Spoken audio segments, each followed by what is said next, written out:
You and your friend have been training for the past 2 months, doing the same exercises, lifting the same weights, and drinking the same double chocolate protein shake in the parking lot together. Yet, for some reason, your friend seems to be making new gains between each and every rep, while you, well, at least your gym checking calendar is looking pretty solid. So what's the deal here? Well, in this video, we're gonna cover some very likely explanations, some a bit obvious, some not so much, as to why your friends are seeing better results than you.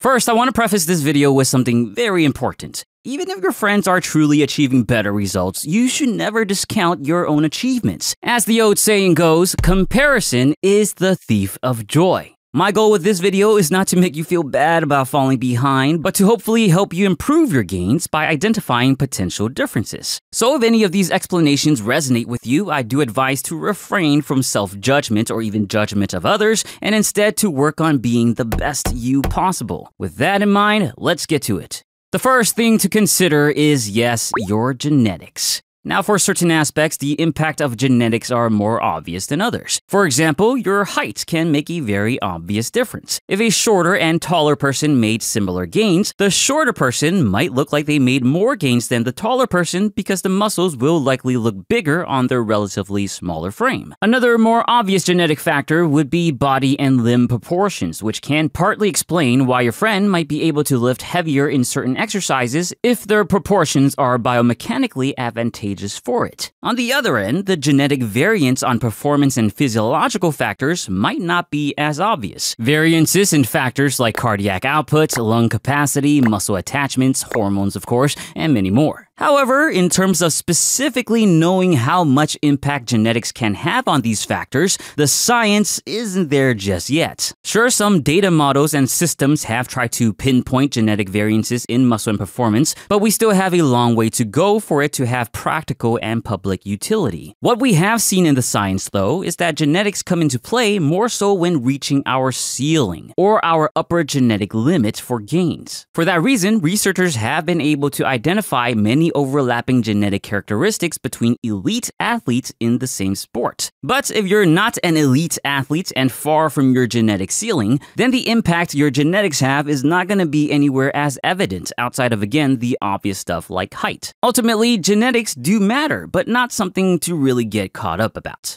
Another thing to consider is everything else that happens outside of the training sessions. Unless you guys really keep tabs on each other, the only time you truly know what your training partner is doing is for that 1 hour or so that you guys are actually training together. And what happens in the other 23 hours of the day can be a big deal. You guys might be eating very different meals where your friends are getting more protein and calories than you, which undoubtedly will mean better gains. Your friends might also be getting more sleep, which means more recovery, which again means more gains. More sleep can also improve their mental and emotional state, which can mean better physical performance. Also, what if your friends are participating in extra activities like playing sports, doing cardio, or heck, what if they're sneaking in some extra training sessions? Also, maybe they're taking extra fitness supplements like protein, creatine, or even a pre-workout. Thing is, if the only thing identical between you and your training partner is that 1 hour at the gym, then it's not too surprising if you guys end up with different results, so keep that in mind.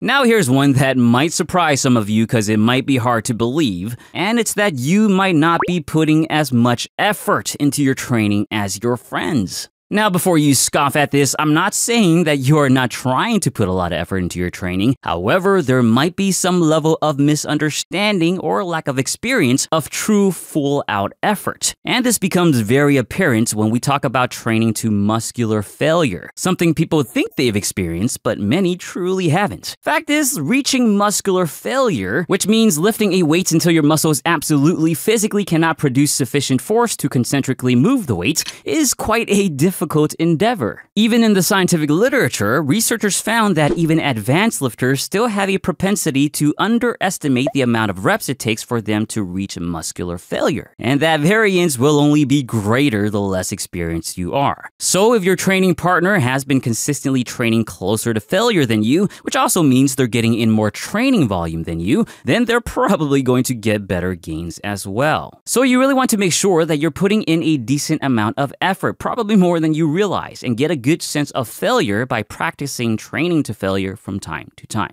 The next thing you want to consider is that your baseline or starting point might be very different to your training partner's starting point.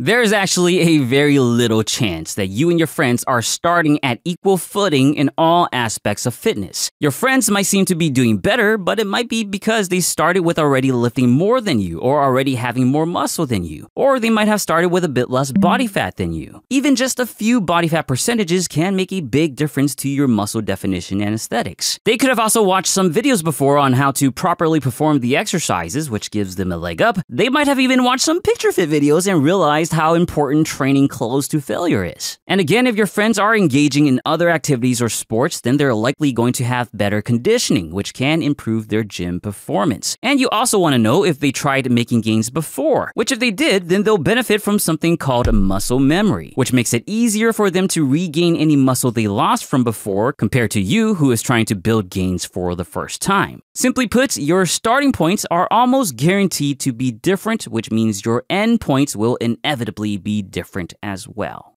And finally, the last potential and possibly most important explanation is simply the fact that everyone responds differently to the same training.